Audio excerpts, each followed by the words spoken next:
నమస్తే, welcome to whistle. Tadepalli Jagan palace లో జరిగిన ఒక సమావేశం. అందులో పాల్గొన్న నలుగురు కాపు నేతలు అంబటి రాంబాబు, గుడివాడ అమర్నాథ్, కురసాల కన్నబాబు, తోట త్రిమూర్తుల సమావేశం తరువాత బయటకొస్తున్న రాజకీయ సంకేతాలు.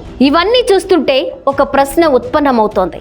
కూటమిని ఎదుర్కోవడానికి జగన్ కొత్త వ్యూహం సిద్ధం చేశారా? పవన్ కళ్యాణ్ ను నేరుగా ఢీకొట్టడం కష్టమని భావించి కాపు సామాజిక వర్గంలోనే అనుమానాల విత్తనాలు చల్లే రాజకీయ ఆపరేషన్ ప్రారంభించారా?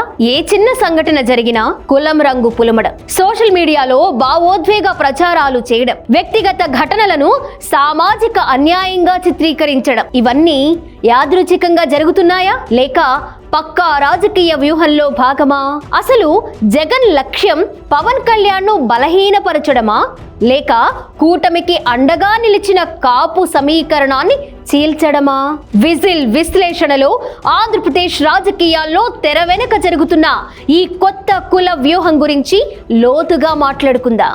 రాజకీయాల్లో శాశ్వత మిత్రులుండరు, శాశ్వత శత్రువులు కూడా ఉండరు. కానీ ఒక విషయం మాత్రం శాశ్వతం, అది ఓటు బ్యాంకు రాజకీయాలు. 2024 ఎన్నికల్లో ఆంధ్రప్రదేశ్ రాజకీయ పటాన్ని పూర్తిగా మార్చేసిన శక్తి ఏదైనా ఉందంటే అది కాపు సామాజిక వర్గం ఓటు సమీకరణం. ఆ సమీకరణమే కూటమికి అఖండ విజయాన్ని అందించింది. అదే సమీకరణ ఇప్పుడు వైసీపీకి అతిపెద్ద తలనొప్పిగా మారిందా? కాపు సమీకరణలే జగన్ లక్ష్యమా? వైసీపీ మనుగడ కోసం చివరి రాజకీయ ప్రయోగానికి జగన్ ఎంతకైనా తెగిస్తారా? కృష్ణలంక రౌడీ షీటర్ మిస్సింగ్ పోలీసుల వివాదాన్ని టీడీపీకి రుద్దడానికి సాక్షి నీలికూలి సోషల్ మీడియా రంగంలోకి దిగింది. గతంలో ప్రకాశం జిల్లాలో జరిగిన అక్రమ సంబంధాల హత్య వివాదాన్ని దాసరి రాము లాంటి వారు కమ్మ కాపు గొడవగా చిత్రీకరించి నానాయాగి చేశారు.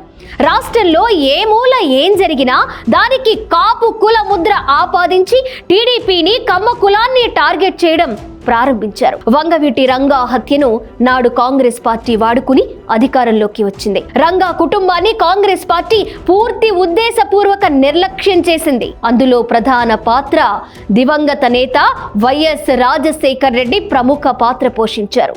రంగా తనయుడు వంగవీటి రాధకు కాంగ్రెస్ టికెట్ నిరాకరిస్తే లగడపాటి రాజగోపాల్ రాధకు టికెట్ సాయం చేశారు. కొద్ది రోజుల క్రితం వైఎస్ జగన్ రంగా హత్య అంశాన్ని లేవనెత్తారు. విచిత్రం ఏంటంటే దివంగత నేత దేవినేని నెహ్రూ కుమారుడు అవినాష్ ను పక్కన పెట్టుకుని ఈ వ్యాఖ్యలు చేయడం జగన్ వికృత రాజకీయానికి పరాకాష్ట.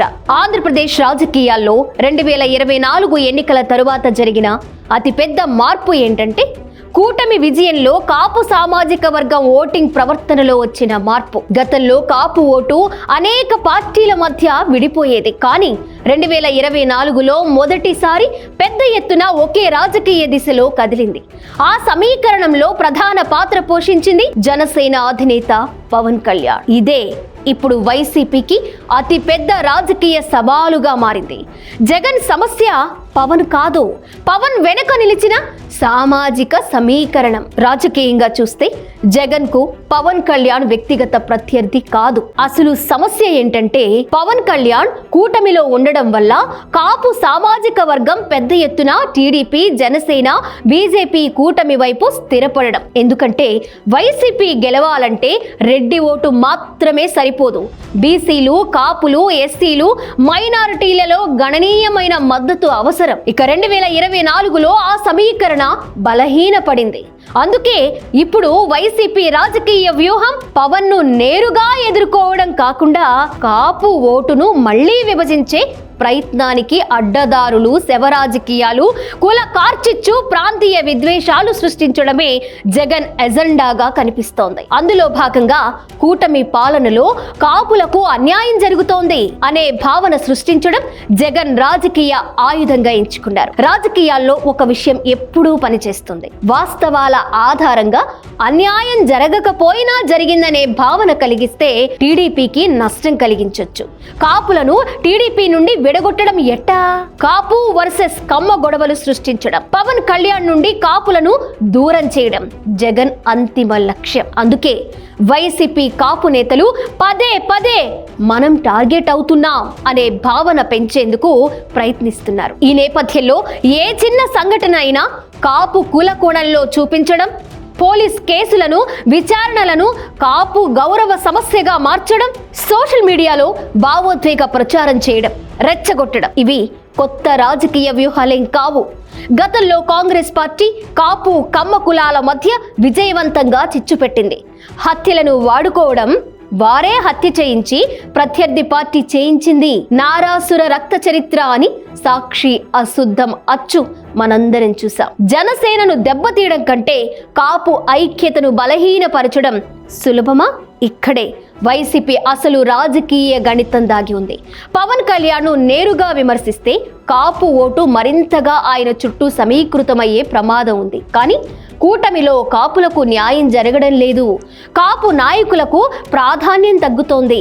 కాపు యువతను టార్గెట్ చేస్తున్నారు అనే కథనాలను బలంగా నడిపిస్తే కాపు సామాజిక వర్గంలో అనుమానాలు పెరిగే అవకాశం ఉంటుంది. రాజకీయంగా ఇది ప్రత్యర్థి ఓటును పూర్తిగా గెలుచుకోవడం కాదు, కనీసం దాన్ని చీల్చడం. చాలా ఎన్నికలు ప్రత్యర్థి ఓటు చీలికలతోనే గెలుస్తారు. జగన్ కు ఇప్పుడు సమయం ప్రధాన శత్రువు. 2024 ఫలితాల తరువాత వైసీపీ ఎదుర్కొంటున్న పెద్ద సమస్య నాయకత్వం కాదు, కాలం. ఎన్నికలు ఇంకా 3 సంవత్సరాల సమయం ఉంది. వనరులు, పరిపాలన, సంక్షేమం, అభివృద్ధి కార్యక్రమాలు అన్ని అధికార పక్షం చేతిలో ఉన్నాయి. ఇలాంటి సమయంలో జగన్ చేసే పని ఒక్కటే, కూటమి ప్రభుత్వానికి వ్యతిరేకంగా అసంతృప్తి కేంద్రాలను వెతకడం, తయారు చేయడం, సృష్టించడం, కాపు సామాజిక వర్గంలో అసహనం పెంచి పెద్దది చేసి అక్కడ రాజకీయ స్థావరం నిర్మించుకోవడం. ఇదే జగన్ అమలు చేస్తున్న ప్రయత్నంగా కనిపిస్తోంది. కానీ అతిగా ఉపయోగిస్తే ప్రతికూల ఫలితాలు కూడా వస్తాయి. ఎందుకంటే యువతలో కుల రాజకీయాల పట్ల విసుగు పెరుగుతోంది. ఉద్యోగాలు, పెట్టుబడులు, ఆదాయం, అభివృద్ధి, విద్య ఈ అంశాలు ఇప్పుడు కులాల కంటే ఎక్కువగా ప్రభావితం చేస్తాయి. కానీ ఇక్కడ ఒక పెను ప్రమాదం పొంచి ఉంది. నెత్తురు రుచి మరిగిన పులి రాజకీయాలు రాష్ట్రాన్ని రావణ కాష్టం కాకుండా కాపాడాల్సిన బాధ్యత కూటమి ప్రభుత్వానికి. మంచి ప్రభుత్వం ట్యాగ్ లైన్ చేతగాని ప్రభుత్వం అనే భావన బలపడక ముందే పాలకులు కళ్ళు తెరిస్తే వారికి, రాష్ట్రానికి మంచిది. ఎందుకంటే ఎన్నికల్లో జగన్ గెలవడానికి ప్రత్యర్థి బలాన్ని పూర్తిగా కూల్చాల్సిన అవసరం లేదు. ఆ బలంలో చిన్న పగులు తీసుకొస్తే చాలనేది రాజకీయ శాస్త్రం జగన్ రెడ్డికి తెలుసు. అందుకే రానున్న రోజుల్లో ఆంధ్రప్రదేశ్ రాజకీయాల్లో జగన్ ఎంచుకున్న కుల యుద్ధం మరింత తీవ్రంగా మారే ప్రమాదం కనిపిస్తోంది. జగన్ అక్రమాల కుల యుద్ధంలో కాపు ఓటు ఎటు నిలుస్తుందన్నదే 2029 ఎన్నికల రాజకీయ దిశను నిర్ణయించే అత్యంత కీలక అంశంగా మారొచ్చు.